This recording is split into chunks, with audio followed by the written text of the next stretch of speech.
Hey everybody, it's been a 007 back for another 10-minute movie review, and today I am talking about the big Bollywood blockbuster release of the week, Jawan or Soldier, starring Shah Rukh Khan, arguably the biggest star of Bollywood right now.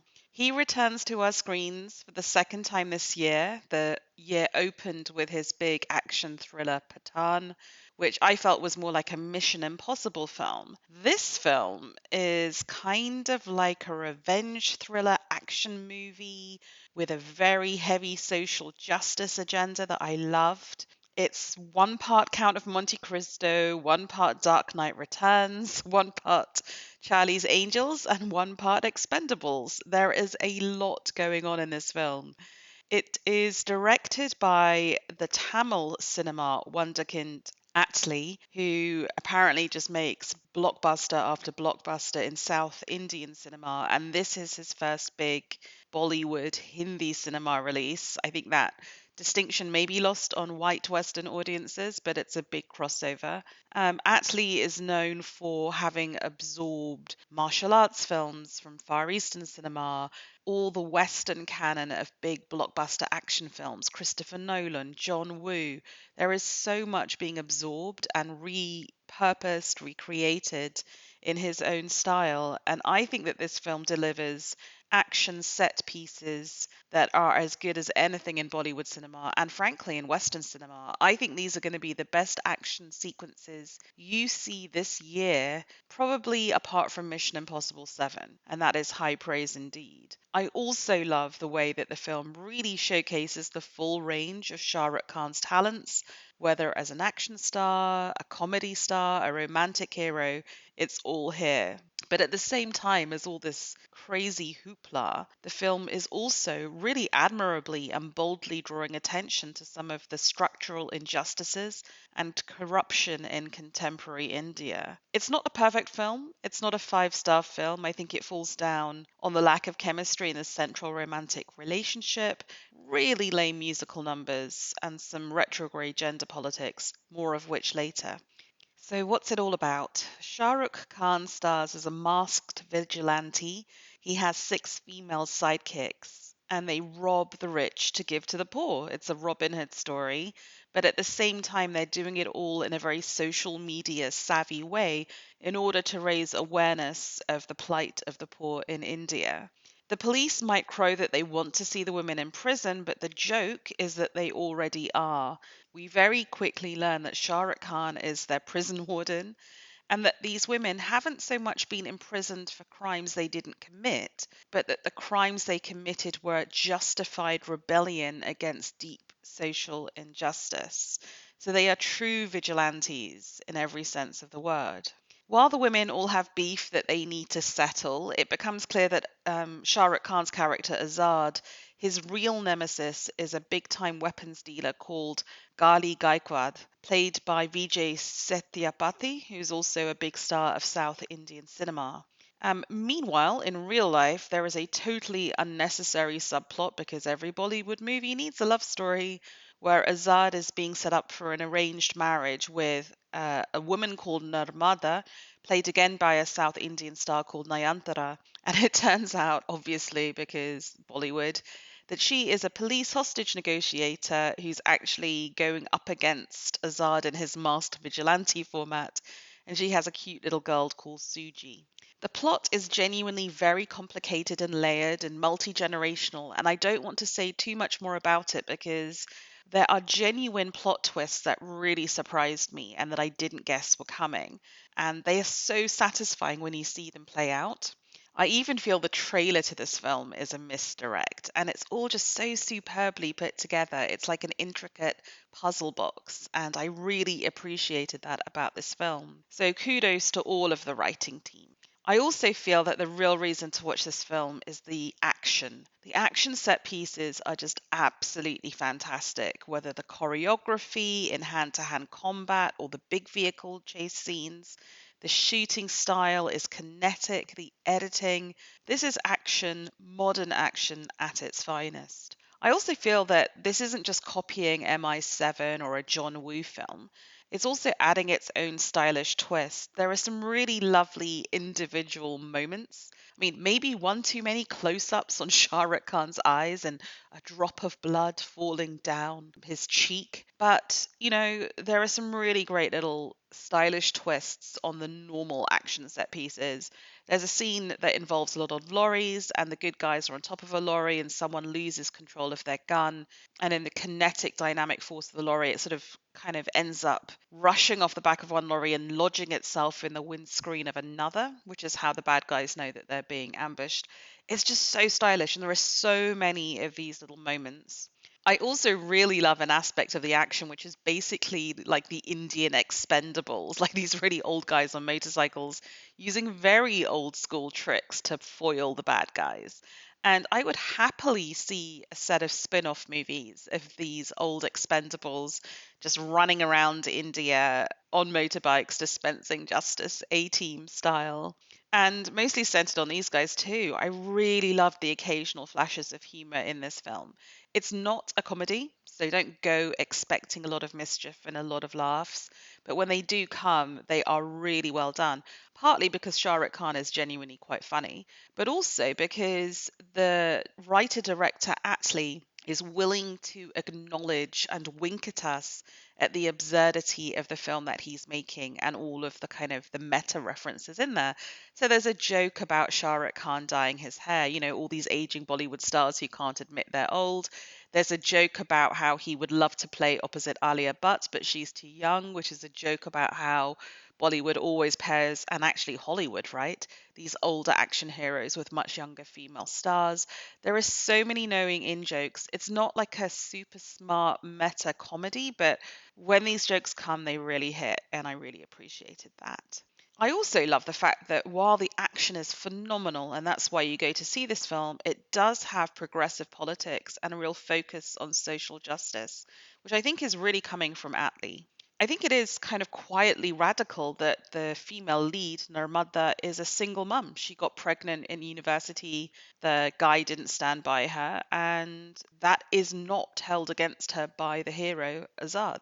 I know that might sound really obvious to a Western audience, but I think that's quite radical for an Indian film.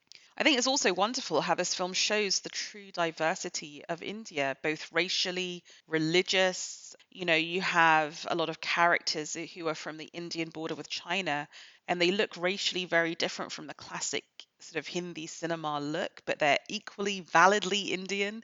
You see a lot of South Indians, a lot of poor rural folk. There's a very moving scene where you see people who are victims of chemical spills from factories, and you're seeing the genuine victims, and they're poor and they're dark skinned and they're undernourished. And it's, again, just an aspect of India that you often don't see in a big blockbuster film. Not everyone here has the classic sort of Hindi Indian look, light skinned, rich, well groomed. And I really, really appreciate that.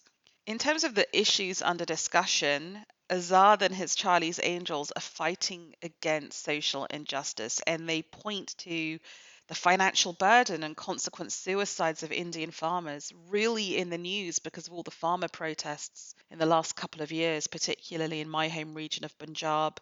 They point to the shocking health divide between public and private hospitals, extreme in India, but let's face it, an issue that resonates even in contemporary Western society. They talk about the ongoing toxic pollution from factories nearly 4 decades after the Bhopal disaster. So, something that will really resonate with Indian audiences. And then they talk about businessmen. And then they also focus on businessmen buying off politicians and, in some cases, just directly buying votes. They focus on dodgy public procurement resulting in shoddy goods and the loss of life. Something that, again, it resonates in the West, right? We had shoddy public procurement in the COVID crisis. So some of this stuff really shines a light on a modern India and gives you a window into that world. And some of it just resonates wherever you're watching the film. The most radical thing about this film overall, however, is the final speech that Azad gives to the Indian nation. And it's radical because it works both on the level of the character saying this, but also because it is Shah Rukh Khan, who is a Muslim married to a Hindu. And he represents a kind of diverse and inclusive and successful India that maybe isn't in the agenda of someone like Modi, who is a Hindu nationalist and would not want to see the acknowledgement of India's historical diversity, or the idea that you can have this mixing and this successful integration of the multiple Indias. So in this speech, Shah Rukh Khan slash Azad holds up his finger, which is very resonant because that's how you vote in India, right? It's how you show your identity on these electronic voting machines, and tells the people watching to use their vote wisely, to hold politicians to account, and to ask exactly what they're going to do for you and your family rather than just voting along religious lines, caste lines, all the ways in which India seems to divide itself against itself. This seemed to me to be a really bold and interesting move on the part of Shah Rukh Khan. I applaud it because I think there is a heightened politicized atmosphere in a Bollywood where, cancel culture as we conceive of it in the West doesn't even begin to cover what's going on. That said, I did think it was funny that the main bad guy in this film is an arms dealer, when at the same time Shah Rukh Khan is really lauding Sanjay Dutt and giving him this quite prominent cameo role, given Sanjay Dutt's real life implications in weapons dealing. Or is the point that Sanjay was the victim himself of corrupt politics? I think it's probably more the latter. Either way, it's great to see Sanjay back on screen after his recent fight with lung cancer, and it really is a great cameo.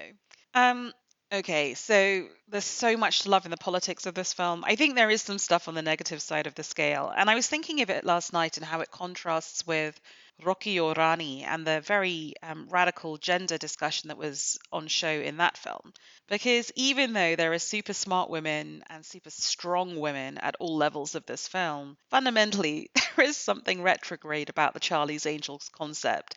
So the idea that all of these super smart women are taking orders from their quote unquote male chief. And let's not forget that the central beef in this film really is one between men, Azad versus Gali Gaikwad. So the women are sort of incidental to this, even though they do have their own issues they're avenging. And even at a very basic, simplistic level, you see this sort of dissonance in the gender conversation played out in the lyrics to the terrible songs. So at one point, the first big song is set in a women's prison and it's meant to be all about these amazing women. And then Shah Rukh Khan is singing and dancing about how you've got to be a strong man and be a man among men who's respected by men for being strong. And it's just like, what are you doing, mate? Do you not see that this is really contradictory? Which brings me to the other things that really let the film down. Number one, the music. Anirudh Ravichandra's score, it's obvious, it's unimaginative. The big song and dance set pieces are really lame, not just insofar as the tunes aren't memorable or interesting, but the choreography is super basic, the costumes look cheap. It takes a lot to make someone as beautiful as Deepika Padukone look ordinary, but somehow this film manages it. And what makes it worse is that the songs aren't spread evenly through the film. So when it opens, there are these two amazing action set pieces. And then you have two really bad songs that just sort of lose the pace of the film. In fact, the only tune that I think is genuinely potentially a banger is the final song, but it's played over the end credits. And I don't know about you guys, but when I watched this in the cinema, the house lights had already been brought up and people were leaving as the actually only good tune was playing. So it felt a little bit wasted there.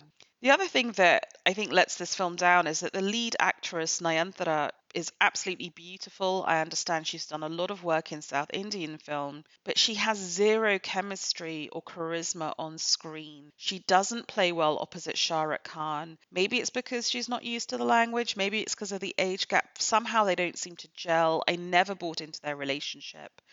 And it's kind of made obvious by the fact that when Shah Rukh Khan is playing opposite Deepika Padukone, they really do have chemistry and you really do buy into that relationship. And Padukone just seems so much more at ease on screen. I mean, she's a megastar, of course she would. Still, for all its flaws, the music, the central relationship, I think Jawan remains a really compelling action film. I think you're unlikely to see better action set pieces in Indian cinema this year, and maybe, bar Mission Impossible 7, in cinema full stop. So if you are an action fan, if you're a Shah Rukh fan, I think go have a look at this film and you will not be disappointed. Javan has a running time of 169 minutes. It is rated 15 in the UK and it went on global release on September the 7th. Whatever you watch this week, I hope you have fun. You can find full written reviews at bina007.com. You can also find me at vokpodcast.com, Vassals of Kingsgrove, where we talk about all things pop culture. Thank you for listening.